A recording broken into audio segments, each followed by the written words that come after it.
Good morning and welcome to your favorite Friday morning podcast, Conversations with Buddy, brought to you by The Rec, way more than a bowling alley. We give you the ability to connect each week with our guest because we believe people matter, you matter. We are grateful to all the listeners who take the time each week to hear the stories of our guests. Please help us grow the show by taking a moment right now and subscribe to our podcast on Apple Podcasts and give us a review. Our purpose of this podcast is to impact the world one testimony at a time. This morning, I'm truly excited and grateful to introduce you to my guest and my new friend, Jordan Hill. Welcome, Jordan. Thank you. And I call you new because I know of you, but we've actually never met. I know. So yeah. I know your husband, Mike. He's a good dude. He's good. But you and I, first time we've ever met. Yeah. It's kind of funny, isn't it? Yeah, I know. I've listened to most of your podcasts, so I feel like I know you really well. That's scary.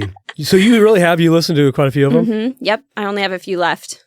Wow. Is there one that you like more than the other? I really liked Aaron Qualls. Yeah. I just shared a quote from him yesterday on Facebook.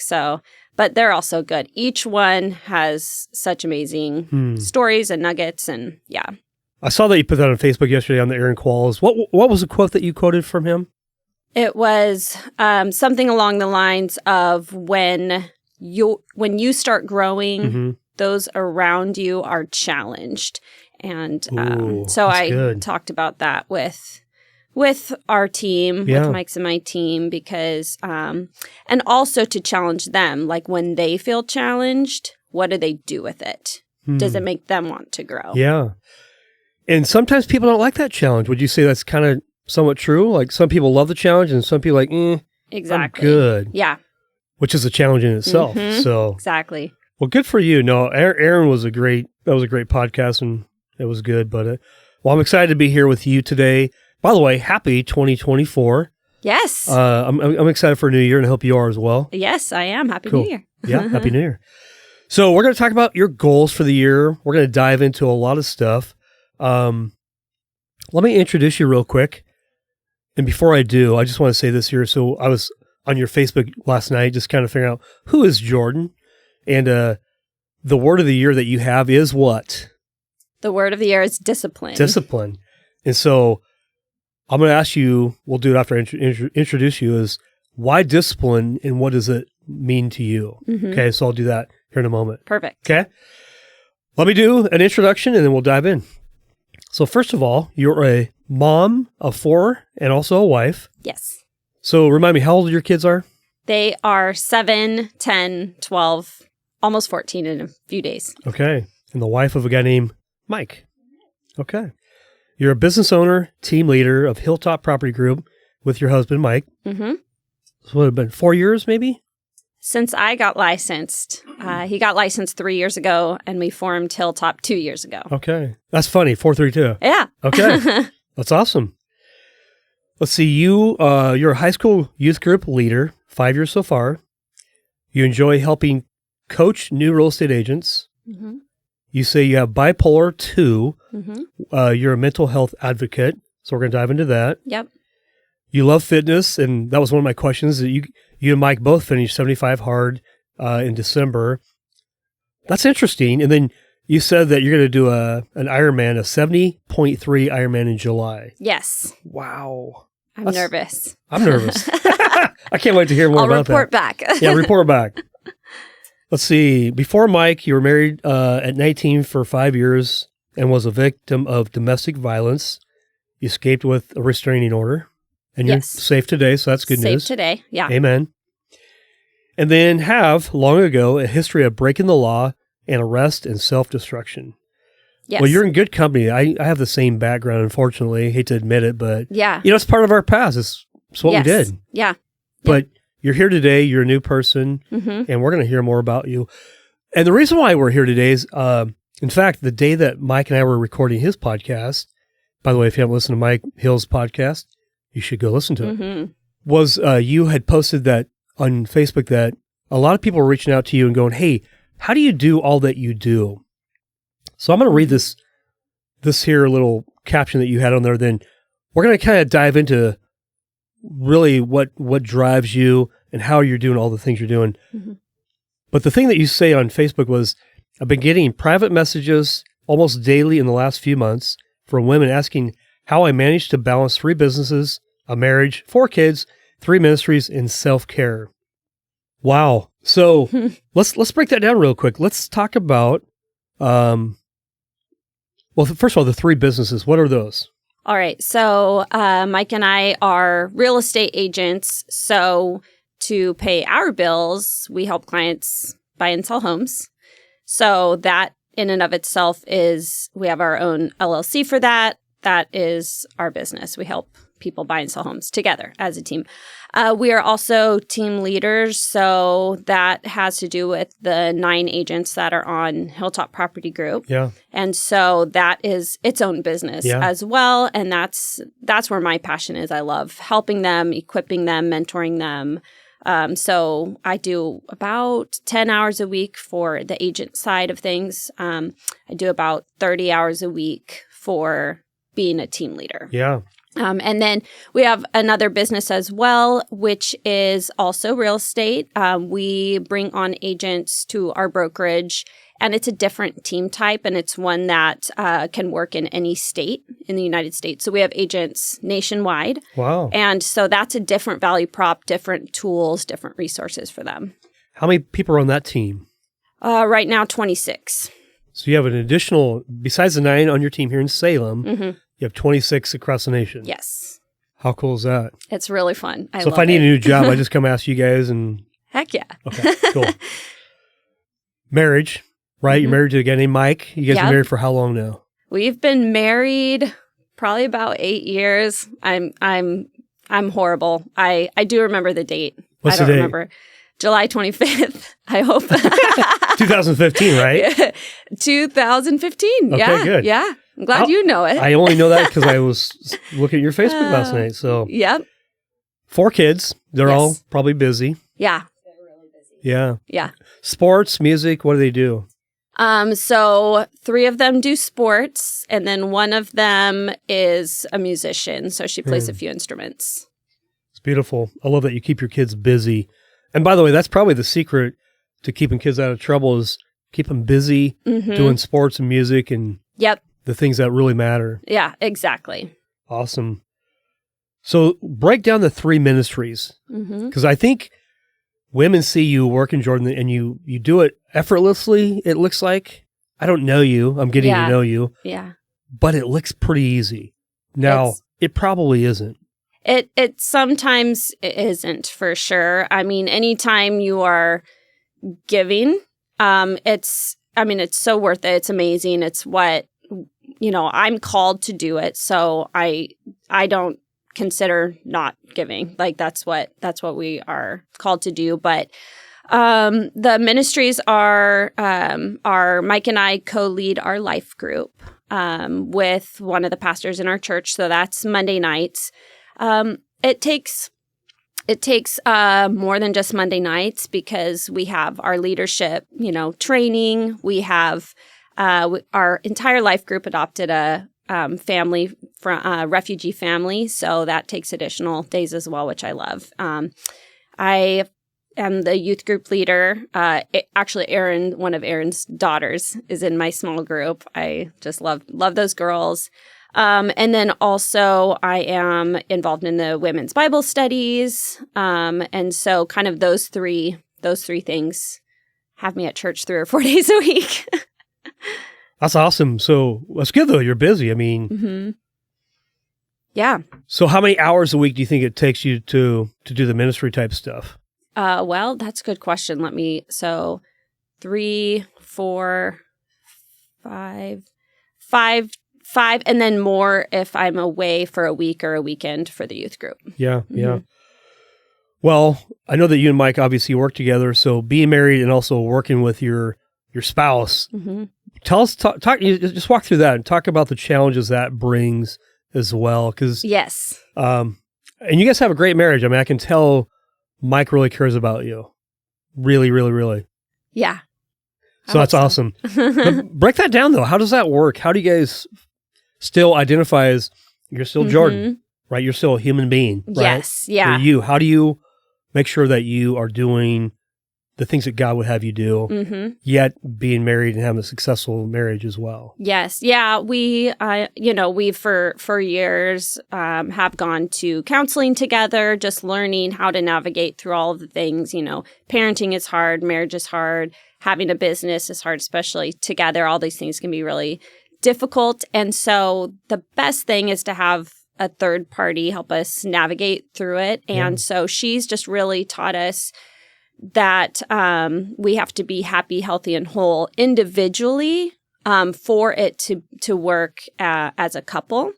And so we've just over the years worked really hard on that. We have different hobbies. We have different friend groups. We have different ways of doing things. So we just have really kept our own personal identities.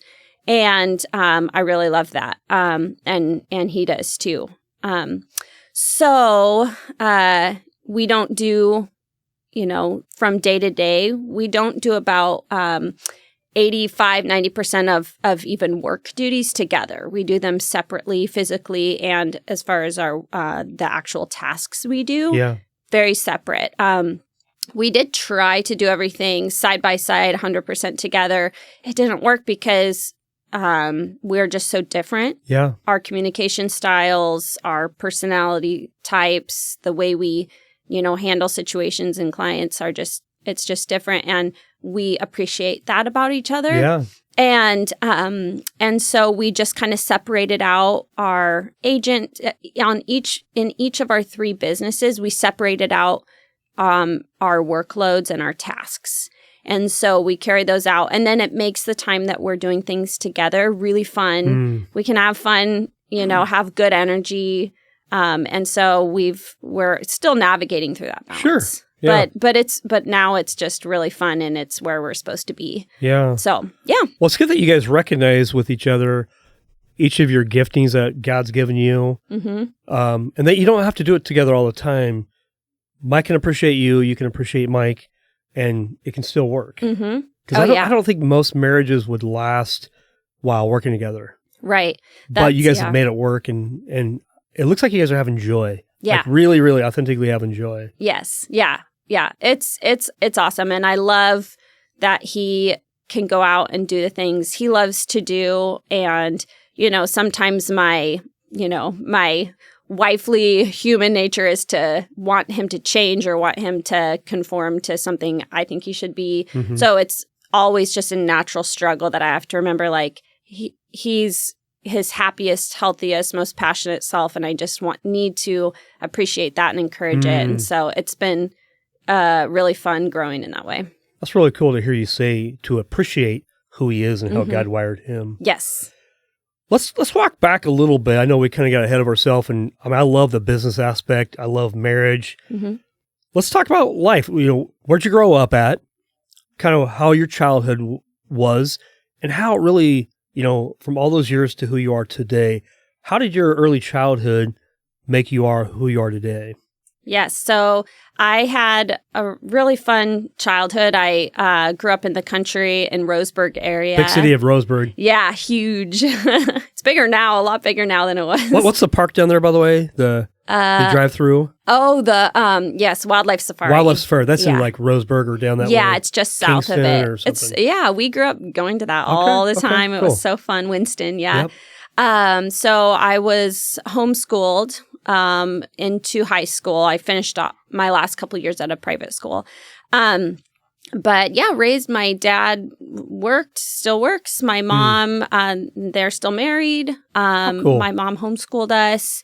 And so we were raised with horses, chickens, goats, all of that. We all worked, very hard. They taught us, how to work hard, good work ethic, the value of, money. We were all working by the time we were. I started babysitting when I was 12. I got certified, Red Cross, everything. And then when I was 13, I also added in berry picking at the local fields that I could walk to. Yeah. And so I've just been working ever since. So I love working. I love independence. and all that. So they definitely instilled that in me. And I had a very just great childhood. My mom did a great job homeschooling us. So, yeah. I love to hear that your parents helped you start working. And maybe you're already driven to work anyway, but I think it's one of the greatest gifts besides loving your kids is teaching the value of working. And man, I mean, and look where you're at today. Yeah. You're successful, and not just monetarily, but you're actually successful in marriage and in the joy of doing what you're doing. So I think work does bring joy. At least it does to me, and I can see it does to you as well. Yes, yeah. Also, so you graduated from a private school in Roseburg. Yes. Did you go to college? I had a couple failed attempts at college. Hey, I have 0 degree. You gave it a try? I mean, I love that. Yep. Yeah, I thought I was going to be a caterer. So what college did you attempt to go to? I tried it 3 times at Umpqua Community College in that area. Okay. So, yeah, culinary, and then I tried paralegal. Yeah. I love it. I love the fact you tried. Yeah. And you know what? I went through college and got a degree, but I don't think I learned anything. Yeah. I really don't, man. Life began Mm-hmm. the learning began when I got the actual real job and got out of college and stuff. So. Yeah, I always hated school. I hated it. If I enjoyed the subject, I excelled, but most of them I didn't enjoy. So, are you an entrepreneur? Is that what you call yourself? Now, yeah, I never would have thought that I would. You know, we were. I was just raised very traditionally, and so no one really in the family was an entrepreneur. Yeah. So, did you get great grades in high school and grade school? No. If I enjoyed the class, so in English class, you know, reading, writing, it was, I got all the extra credit. It was over 100%. But other things, not so much. No. Yeah. I was too busy trying to talk to my friends and sit by cute boys and yeah. Got it. Okay, so as you graduated from high school, when did you get married? I know you were originally married before Mike. Yep. So I got married when I was 19. I was asked to not live in the home anymore. I was not following, you know, my parents' guidelines and boundaries for their home. So, which I totally get. Yeah. So I was not a good, you know, example and person I have 4 siblings and 3 of them are younger than me. So you're the oldest. They were watching me and second oldest. Okay, so I have one older sister and So I was asked to leave when I was 18. I already had 2 jobs and I was in college at the time. Yeah. So it was a little bit of a rough start for sure. And I was met Will when I was, 18 and we kind of basically eloped because my parents said, you're not marrying him. So we did it anyways. Yeah. That's how that one started. And that lasted 5 years. Yeah. And then what happened from there? Yeah. So, and I did ask, it's a long story. Mike kind of dove into it a little bit in his podcast that he's now back in our life. Yeah. Will is. I did tell him I was going to talk about that today. Yeah. So I do have his blessing to talk about it. But the marriage was extremely toxic and volatile, and there was my mental health that what I didn't know about, undiagnosed, his as well, and so it escalated pretty quickly into physical violence, and it was just scary, like just constant police calls, just some horrible things happened that were not okay, and got pregnant. And things got worse after that point. I know now that adding stress like that can make an abuser escalate. Yeah. And so it got worse. There was infidelity, but the violence was the worst part. Was it mental health? Was it drugs? Was it alcohol? What was the cause, do you think? Yeah. From your perspective? Yeah, it was definitely mental health and drugs. Yeah. he was a drug addict and drug dealer Got it. when I met him. So that, of course, looking back, why the heck, did I do that? But better live with mom and dad. Maybe at the time, freedom seems good. Yeah. I was totally I went from a very rigid upbringing, very, very rigid, and then all of a sudden had complete freedom, and so just made some really poor choices. So when I met him, he had a few felonies already from distributing, and so I'm sure that was a factor, for sure. So, but it's interesting. All these years later, you guys are now friends. Mm-hmm. Ish, yeah. I mean, Will you have kids together. Yeah. So, had Sophie, and then had Anthony. When Anthony was 4 months old, and Sophie was not even 2 yet. Yeah.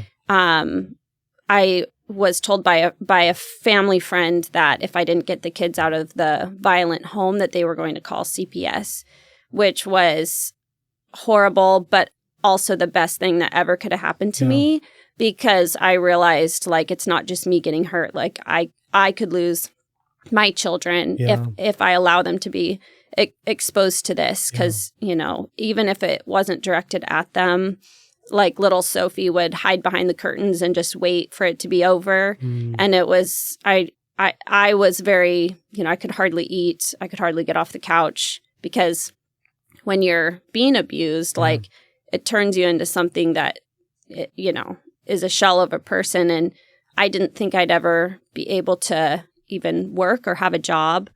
I didn't have one for most of our marriage. And so I felt like I wouldn't be able to make it on my own, which is unbelievable thinking of myself back then compared to now, so different. So Anthony was 4 months old, and then I went ahead and, he went to work after a bad day. I took photos of the marks he'd left on me that day, and went ahead and got the restraining order. And so, after that, it was really rough for a couple years. I ended up dating and marrying Mike, which he's obviously so night and day different. He's just amazing. And Will moved to another state, and he signed away his parental rights. Mike adopted them, and time passed, and then Will ended up moving back to Oregon. And we had told him, if you ever are safe and healthy, not doing drugs, it is an open adoption, and you can have supervised visits with them if you're in that place. Yeah. And he worked very hard on himself, including after he'd left out of the state, and especially when he came back. He is clean and sober. He has taken anger management classes. He has taken counseling. He has worked very, very hard on himself. He holds a stable job. He's definitely a different person in many ways. So, is he local here in the Valley, or where does he live now? He lives in Cottage Grove area. Okay. Okay. Yeah. So he visits on many weekends, and it's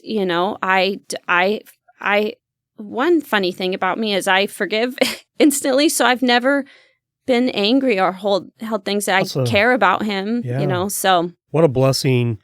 It doesn't do any good to be angry and not forgive somebody. I mean, part of the biblical command is that we forgive people. And yes. Well, life is certainly not without its challenges and trials and tribulations. Did you grow up in church? I know you guys go to church now, but did you grow up in church? Was it strict? Was it... Yes. What was a rebellion? Were you a believer? Yes. Walk us through that. Yes. So I was raised in the church. My dad was an elder. They were both very involved in ministries, always helping people, great spiritual examples. The church itself was Southern Baptist, so it was very legalistic and strict. Yeah. It doesn't always bode well. Yeah, it was. Yeah, I loved a lot of things about it. I still do, but yeah, that kind of you don't listen to rock music. There was even a time where when our church got a drum set, it really upset a lot of people, and so I was raised, to my clothing, my music, things like that. It did need to fit in with what the church taught. And so I definitely, looking back and my parents looking back too, because we've talked about it, we all see now, that leads to it leads to rebellion a lot of the time. And that's exactly what I did. Yeah. I grew up in a similar church, lots of rules but I can remember like our current pastor or probably 10 years ago would say rules create rebellion. And so, there's commandments that we're supposed to follow, but rules don't change the heart. Right. They can make the behavior look good for a while, but if you don't change the heart, then nothing changes. Yeah, exactly. So, and I was a believer. Yeah. Even through everything, dumb things I've done, just through everything, I never have doubted. Yeah. God and the Lord, and I've always felt him near to me, chasing me, even when I was running. So that part has never wavered. Yeah. Now, I think we all go through ebbs and flows of a relationship with the Lord, and hopefully over time we keep growing. But there are moments where we can step back, we can do dumb things, and we all do. Yeah. So well, let's talk about. I know that you deal with bipolar 2. I don't know much about that. Yeah. What is that? And how does that affect you? Is there medication? Do you naturally medicate? Yeah. Talk about that. I want to hear more about that. Yeah. So it's been a few years since I was diagnosed with this and had started working on it. So I've had to catch up and learn a lot. Yeah. But what it is it's basically where the mood can go extremely up and high, and then also down into a depressive state. Yeah. And it looks different for everyone. A lot of times people will see it in movies where someone is extremely irrational, reality breaks, and then immediately suicidal, things like that. And so that is, when it's very extreme like that, it's bipolar 1.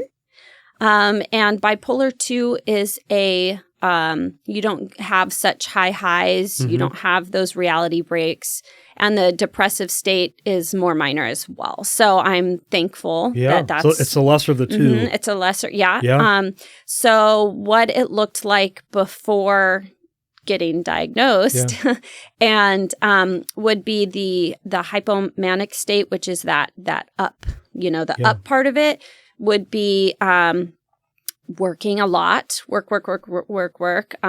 Different when I was married to Will. So that was me in an unhealthy. So a little bit different. But me as a happy, married to Mike, everything's good. Yeah. It would mean that I worked from the second I got up to the minute I went to bed. Really neglected Mike and the kids. I would get dopamine from being successful at work. And so I had extra energy, I just always thought of myself as an extrovert. Yeah. And so when I was having those weeks, I would get a lot done, so much done at work. I would want to go out into big crowds, be around as many people as possible, loud music. So now I know what that was now. Yeah. So would you say you are an extrovert? Or you're only an extrovert when you're dealing with that? I am an extrovert. But now I don't have that need and that craving to be around huge crowds with lots of energy. It was so next level. Now I just love being around people, and then I need to recharge my batteries, and so it was just kind of extrovert on crack kind of. Yeah. And my depressive weeks, I would feel tired, drink too much, trying to lift myself up in often unhealthy ways. Got it. So, do you ever, at night when it's time to go to bed, you're like, man, I wish I could just stay up all night and just keep going? Yeah, I mean, it was definitely before getting medicated and treated. Yeah, it was so unbalanced, and and I would do whatever coping mechanism I could to try to make it better, feel better. Yeah. I especially during those depressive weeks. Yeah. So when I started going to and really diving into therapy and counseling. She said, you need to go talk to a psychiatric nurse practitioner or psychiatrist. And there's something else going on, but it's not my wheelhouse. So you need to go talk. And so then they worked together and she identified it immediately. Yeah. And I said, I don't have that. Are you kidding? I said, I own businesses. I'm successful. I don't feel like I'm, I know better than to use this term now, but I said, I don't feel like I'm like crazy or depressed. I don't cry. I don't get depressed. I don't cry. And she said, people can go their whole life and be successful CEOs, business owners with bipolar too. Mm-hmm. But it's coming out in ways, and you're displaying those ways. And she helped me learn more about it.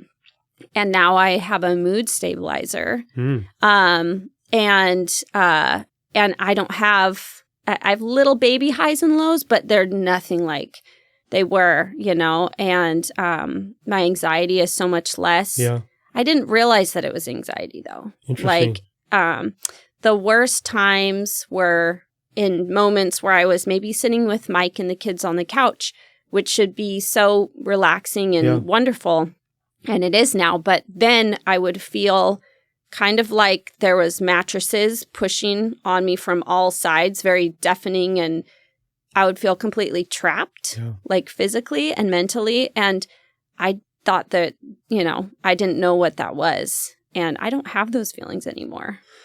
Sounds like it was claustrophobic. Mm-hmm. Was it between being with your family and feeling like you should be working, like a conflict going on also? Oh yeah, I always, my mind was always trying to get into the workspace and to do things and be productive. Yeah.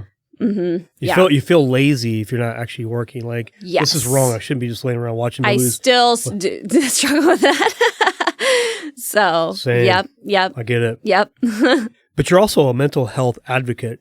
Mm-hmm. What does that mean, and how do you do that? Well, now that I know, more about what I have for sure and anxiety, and when I'm working with anyone or talking to anyone, and they're saying things that I say, have you talked to a professional? Like, it's actually really good. It's really helpful. Yeah. And in fact, it's yep. And so I love just trying to help connect people and make sure they know that they're not alone and there's nothing wrong with them. Yeah. It's something that we have to learn about. Yeah. Whether or not, a lot of times things can be naturally, with exercise or with lifestyle changes or just learning more or working hard, Sometimes, like me, there needs to be a medication involved, and I don't jump into that. I've never had, I never even had taken a vitamin before that, so I don't take it lightly. But just encouraging people and making sure they know that they're there's nothing wrong with them. This is just life. It's medical. It's not, it's not just in our heads. It's actually like medical and neurological things that we need to learn about ourselves. Right.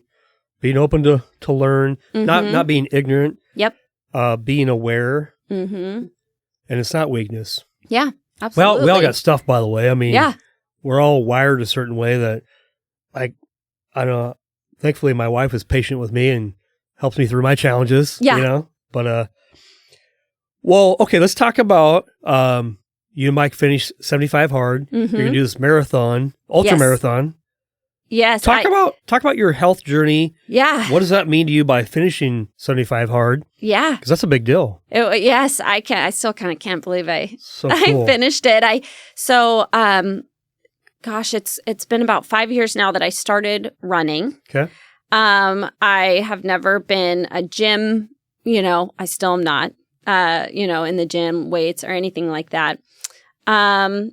Grew up with sports, so I always considered myself an athlete. But Mike, of course, is in the Army National Guard, and one day he was telling me, how fast he ran. Maybe it was 2.5 miles or so, give or take. And I just remember thinking, like, that is such a long 2.5 miles. I can't believe he ran that. And I asked him how long it took him. And then, of course, I'm competitive. And I was like, well, I want to get to where I can run 2.5 miles faster than him. I love it. And so I ran on my lunch break that day, and I ran a mile, and I was dying. And I was just like, how in the world am I going to get up to 2.5? So, but I kept going. I was like, I want to beat him. And so, that's funny. I haven't stopped running ever since. I just absolutely love it. Not during it really, but just the way I feel afterwards and the benefits that last for days after a run. Is it like a dopamine effect? A little yes. bit? Yeah. It's a healthy way to get that dopamine. Totally. Whereas, I'm all in. Which a lot of times I was and still, struggle with trying to find an unhealthy way to get that. Yeah. Exercise is a natural, healthy way to get that. And so, so started running and found out that it was naturally decreasing my anxiety for about 3 days after I would finish a run. And so I run as much as I can now. So. Gotcha. What's a typical week look like for you? What do you run per day, and is there like a weekly goal? Yeah, so I run every Sunday morning for sure, like about 7 a.m. That's with a friend. We go to Riverfront Park because I don't run it alone. Over there. Yeah. In a great week, I do Krav Maga, so I do that Mondays. Okay. And then on a good week, I'll do another run throughout the week. I'll admit, after 75 hard, I've been slacking a little. It was hard. It took a toll physically and mentally, in a good way in some ways. But right now, I'm just kind of recovering from that. But yeah, in a perfect week, I would get three exercise, routines in of some sort. Yeah. Got it. What is Krav Maga? Oh, it's a mixed martial art. So it was originally used by the Israeli Special Forces. Okay. And it's a blend of wrestling, boxing, karate, jiu-jitsu. So somebody messes with you, they're in trouble. Well, hopefully someday. I've only been in it since April, so I'm still learning. But almost a year. That's pretty cool. Yeah. It's funny. My wife and I have 2 daughters, and so I was a collegiate wrestler, and so my girls are pretty tough. I mean, we've done karate, kickboxing, we wrestle. So they're tougher than your average I love that. Guy. That's so good. Which is kind of funny. Yes. Yeah. So we still do it. They're 26 and 24. We still wrestle around a little bit. So yeah, that's so good. Yeah. So very similar methods in what I do. And I think it's important for everyone to know have those skills. Who's your local sensei? Yes, so it's at Krav Salem, and her name's Sheena Williams. Yeah, and it's such a great group. Guys and girls, or is this all women's? Yeah, guys and girls. Okay. Yeah, so sometimes I'll be up against someone 7 times my size, but that's real life. It's real life. If I was to get attacked out there, it would probably not be a female my age. It could be, but probably be a guy. Yeah, unfortunately. Mm-hmm. Yep. Well, if you listen to the Mary Lucas podcast, have you listened to that one yet? I haven't. You need to. Ooh, okay. I will. I won't tell you anything about it. You have to listen to it. Mary, okay. But I'm thinking about doing jiu-jitsu maybe in April. Yeah. But I like that you're doing mixed martial arts and you're working at that because I think it's important. Yes. So good job. Yeah. Good job. Yeah. We'll talk about the ultra marathon you're going to run. It's 70.3 miles. 3 miles. Yes. Yeah. Wow. It's a bucket list item, and now I'll be 36 by the time I do it, and so I figure I should probably just do it. Yeah. I don't know if I'll want to do it again after that, but it is a bucket list item, and I need to do it. So it's it'll be a little over a mile swim, and then about 50-mile bike, and about 13-mile run. Or so. Yeah. Are you like a David Goggins? Have you ever listened to his books? I don't think I have. Yeah, so David Goggins is a Navy SEAL. And he's kind of a crazy guy. I saw a video actually with him. Yes. So he's done a 100-mile ultramarathon. Like at one point at 70-mile, his feet were bleeding. Oh my gosh. He's spitting blood. It looks like he's going to die, and he finishes the race. I mean, man, that I don't know. Good for him. I don't know if I could do that. But, I know. Agreed.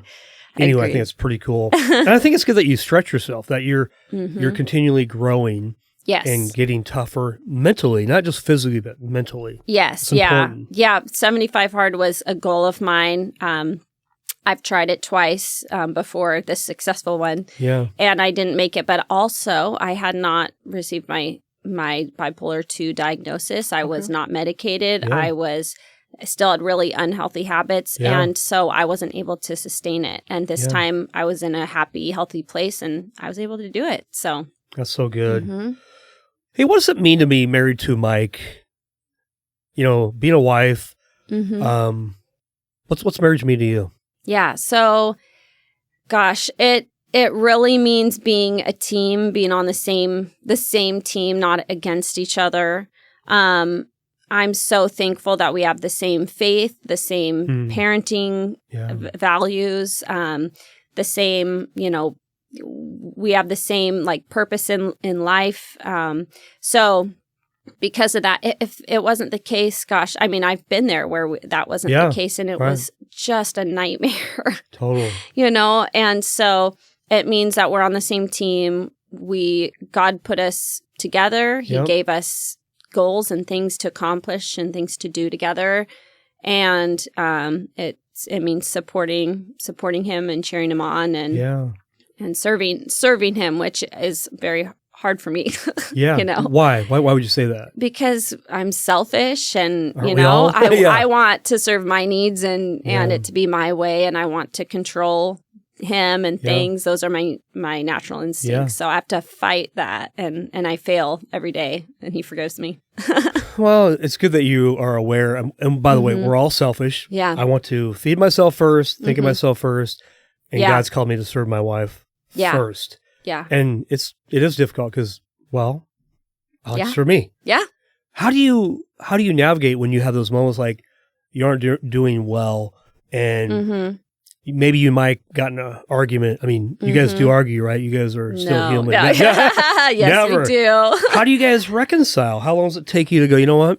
I'm sorry. It was not that you're both not responsible, but how do you navigate that? Yeah. Well, we usually take a little time to kind of cool off and think about it, pray about it, write things down for ourselves. We both have, he's better with his journaling and writing things down than I am. But, and gosh, we just love each other so much. We have so much fun together. We're laughing every day, like with the kids, so when we aren't in that place, for me, it really weighs heavy on me because I hate it so much. Yeah. And so we usually get together and talk, and just as long as we're on the same team and we're like, whatever problem it is, let's figure it out together. Yeah. We get to that place very quickly. And I'm really thankful that when we do not agree with each other or we're trying to work something out, we don't lash out at each other. We don't try to hurt each other. We don't say things that we regret later. Yeah. We don't raise our voices. It's just, I'm so thankful for that. Like he and I, neither of us have a temper. We don't get angry and, any of that, but we still can be stubborn and disagree. But I'm just thankful that we don't try to hurt each other. Yeah. So that's great. Because it's not easy to navigate after being upset or angry and, admitting maybe we're wrong or praying about it. Like, I don't want to pray about it. Yeah. But that's the only way. And God created marriage, I think, just to keep us humble. Because you can never figure out your spouse. Like, I'll never figure out my wife. I've been married to her for a very long time. Yeah. And I'll never figure it out. Yeah. And I know that God created marriage just for that aspect, to keep us humble. Yeah. Like, yes. Keep us dependent upon who he is and not who we are. Yeah. Because if I could figure out my wife and if you could figure out Mike, well, then we don't need God. Right. Right? Yeah. We're good. Yeah. Such a good point. Well, this is fun.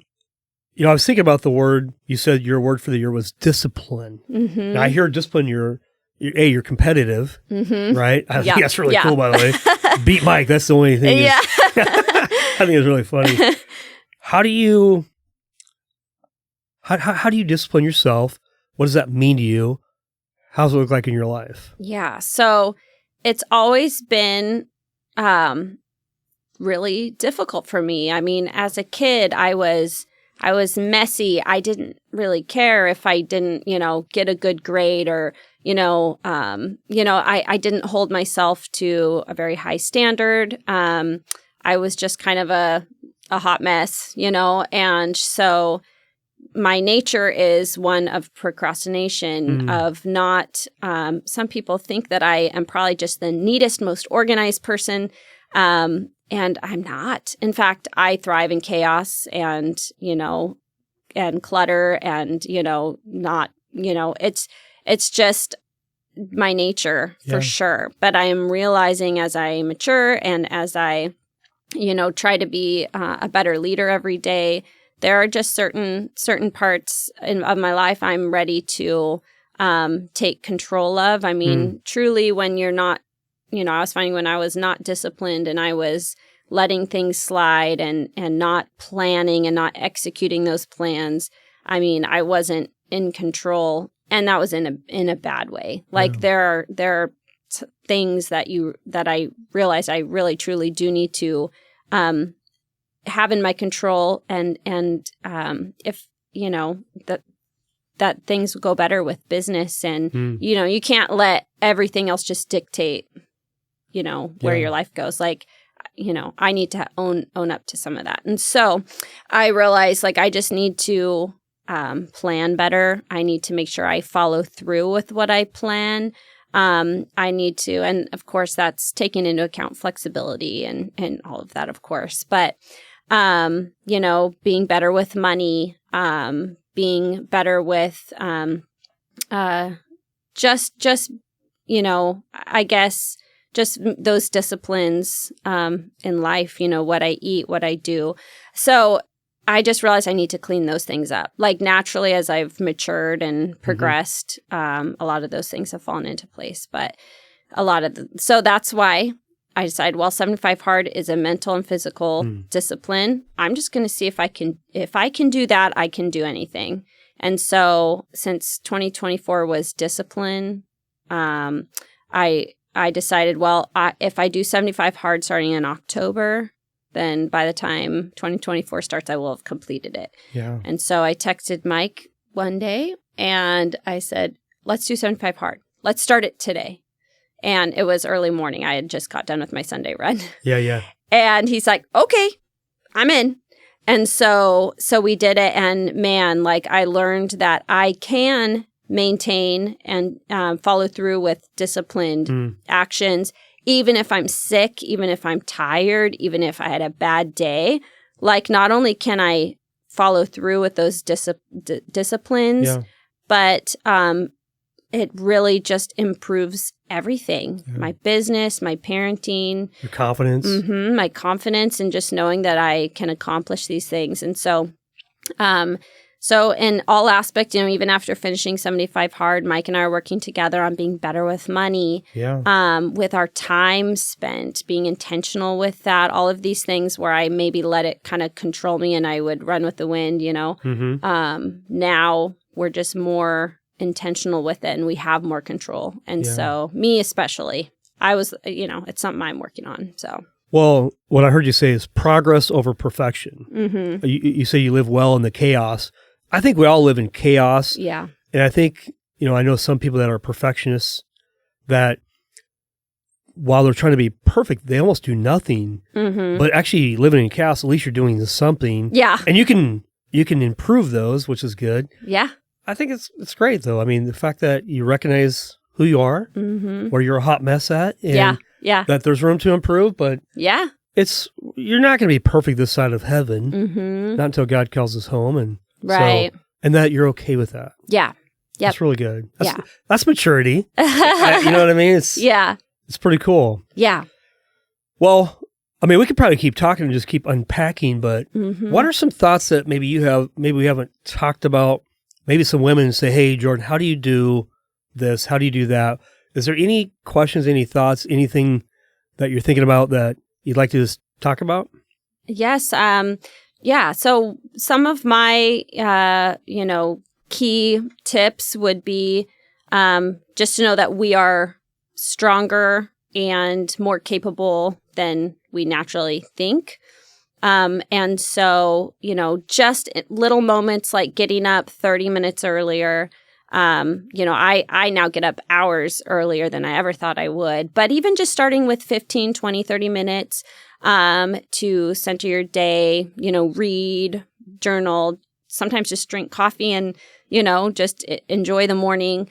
Like, it really, really can get you ahead. And so now I get up much earlier and I get, an hour or two done of work before the kids even get up. But it didn't start there for sure. And so even just like adding in that half an hour gives you that much more control over your day.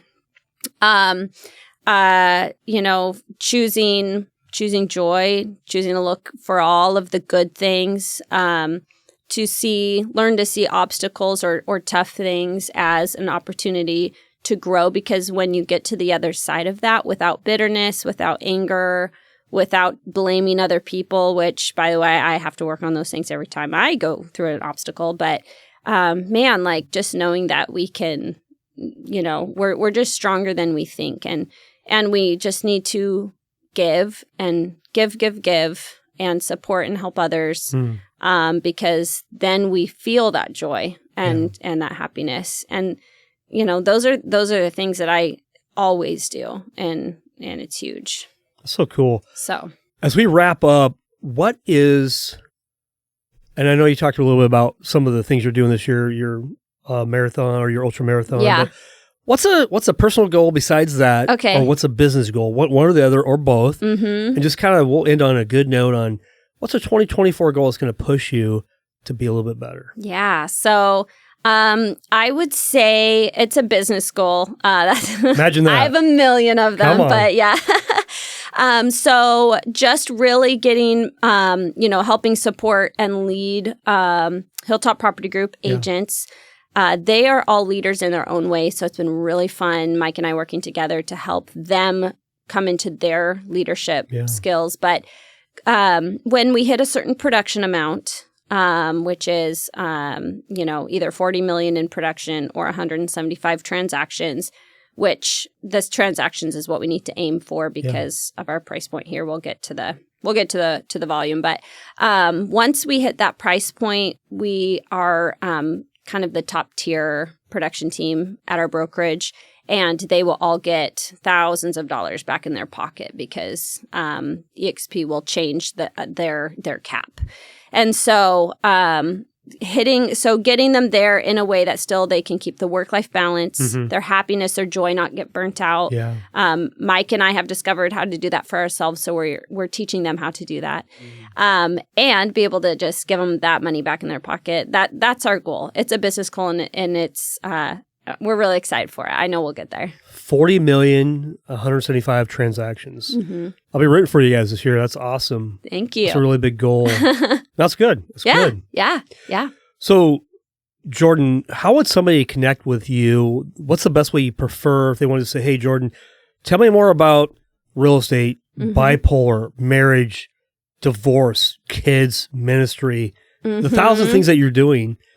How do you want people to really contact you? What's the best way? Yeah. So the quickest way is Facebook Messenger. I'm on there, Jordan Hill in Salem, or text. My phone number's everywhere, but it's 971-312-5904. So either of those. And Instagram, I'll respond pretty quickly as well. Jordan Hill Real Estate. Awesome. So, yeah. Well, hey, this has been a real privilege and a pleasure to have you on, to hear your story. The thing I love most is hearing people's stories. I love to hear where they came from. It's the trials and tribulations that make you who you are, right? All the tough things that we go through in life. So I really appreciate you being authentic, vulnerable, transparent. Like there was nothing off the table today, I don't think. Right. So really appreciate you being on here. Any last thoughts? I would say just to